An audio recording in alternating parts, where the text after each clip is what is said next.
Bonjour, aujourd'hui c'est le 12 août et je continue à méditer sur Romains chapitre 11, verset 33. Quelle profondeur ont la richesse et la sagesse de Dieu. Et aujourd'hui je voudrais parler, méditer avec vous de la sagesse et de la richesse de Dieu manifestée en Christ Jésus à la croix. Car Paul nous dit le même Paul nous dit dans Romains chapitre dans 1 Corinthiens, pardon, chapitre 1, verset 18. En effet, le message de la croix est une folie pour ceux qui périssent, mais pour nous qui sommes sauvés, il est puissance de Dieu. Donc la sagesse de Dieu se manifeste d'une façon tout à fait inespérée pour beaucoup par cette mort du Christ à la croix.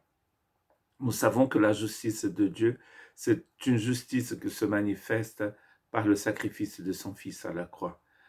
La croix, c'est le centre même de la foi évangélique, hein, c'est-à-dire de la foi euh, annoncée par l'Évangile. On la voit partout. Hein. C'est, c'est forcément maintenant, quand on voit une croix, on pense tout de suite au christianisme. Mais je ne voulais pas simplement parler du christianisme, parler d'une religion, mais parler d'une volonté, de celle du Seigneur, de cette sagesse du Seigneur. Par cette croix, il va réconcilier le monde avec lui-même. C'est aussi le message de Paul dans Romains, mais aussi dans Corinthiens. La réconciliation se passe par la croix. Et on voit alors la manifestation de cette sagesse. On peut dire que la sagesse de Dieu a planifié le salut, mais sa richesse, la richesse de sa grâce, nous l'a donné. Il a fait en sorte que ce salut soit disponible, soit accessible à tout homme. Toute personne qui voudrait avoir une relation avec le Seigneur peut recevoir ce cadeau de la grâce pour croire au sacrifice du Christ. Dans Romains chapitre 6, Paul va, en parlant de la croix, il va dire que nous avons été baptisés en Christ Jésus dans sa crucifixion, dans son tombeau et dans sa résurrection. Nous avons été identifiés avec lui. Cela fait partie aussi de la sagesse de Dieu. C'est Dieu qui a fait ainsi, qui a créé un projet où il peut trouver la solution, où il trouve la solution pour le problème de l'homme en tuant le péché dans son Fils, en détruisant la puissance de cette chose terrible et abominable qui nous fait autant de mal. Cette sagesse-là, nous dit Paul en écrivant aux Corinthiens, c'est une folie pour les hommes, mais pour nous, quelle gloire d'expérimenter en fait cette soi-disant folie.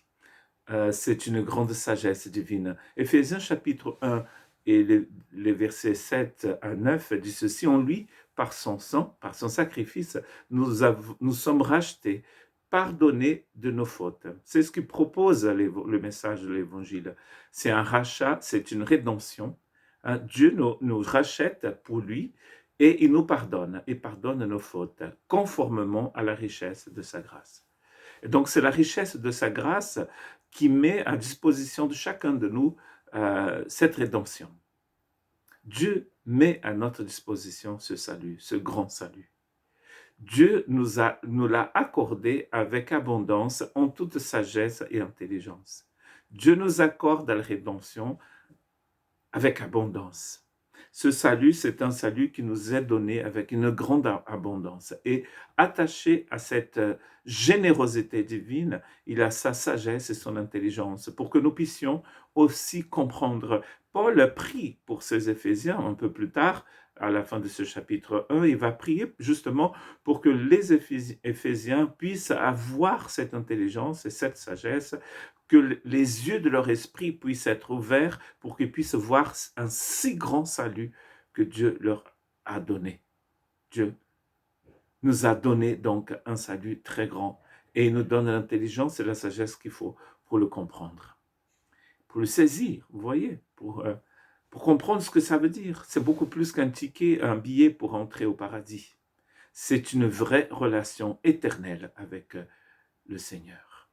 Il nous a fait connaître, nous dit le verset 9, le mystère de sa volonté, conformément au projet bienveillant qu'il avait formé en Christ. C'est du Paul à l'état pur. Il nous a fait connaître le mystère de sa volonté, mystérium ici. Quelque chose qui était caché, qui reste caché pour un temps, mais qui a un grand désir de se révéler, de se montrer en plein jour. L'évangile n'est rien de caché, il n'y a rien de caché dans l'évangile. C'est l'annonce d'un message qui, c'est vrai, était caché des hommes, mais qui nous a été révélé en Christ Jésus. C'est conforme au projet bienveillant qu'il avait formé en Christ. Ce projet de la richesse divine, de ce désir que Dieu a de bénir les gens, de faire en sorte qu'ils soient proches de lui. C'est ça notre Seigneur. Et on pourrait dire, comme en utilisant les mots de Paul dans euh, Colossiens 1, versets 21 et 22, « Et vous qui étiez autrefois étrangers et ennemis de Dieu, par vos pensées, par vos œuvres mauvaises, il vous a maintenant réconciliés. » Ça, c'est la richesse divine. Dieu nous réconcilie avec lui. Dieu qui nous réconcilie avec lui-même par le sacrifice de son Fils. Paul, en parlant aux chrétiens d'Éphèse, dans le livre des Actes, quand il partait en prison à Rome, il dit « Prenez garde », il parle donc aux anciens de l'Église, « Prenez garde de l'Église du Seigneur, laquelle il a rachetée par son propre sang. » Dieu est esprit, mais il se fait homme en son Fils pour verser son sang pour nous. Ça, c'est la sagesse divine dans un projet éternel, l'agneau immolé avant la fondation du monde, nous dit Pierre. Et cette sagesse est accompagnée d'une grande richesse où Dieu se donne entièrement. Nous servons un Dieu qui se donne. Avez-vous déjà réfléchi à ça? Dieu se donne. En fait, ici, il ne demande rien, il ne fait que donner. La seule chose qu'il demande, c'est que vous puissiez l'accepter. Pas l'accepter pour qu'il puisse être reconnu, accepter dans le sens de recevoir. Que vous puissiez le recevoir. Recevoir le cadeau que la richesse de Dieu nous offre. Par la mort de son Fils dans son corps de chair pour vous faire paraître devant lui saint, sans défaut et sans reproche. Nous sommes réconciliés par la mort de son Fils, nous dit Colossiens chapitre 1, verset 22. Pour nous faire paraître devant Dieu sans défaut, complètement à part pour lui et sans reproche. C'est-à-dire que personne ne peut pointer du doigt et dire « Ah ah !» Mais non, parce que c'est Dieu, dans sa sagesse et dans la richesse de sa grâce, que vous a réconcilié avec lui. Que Dieu vous bénisse.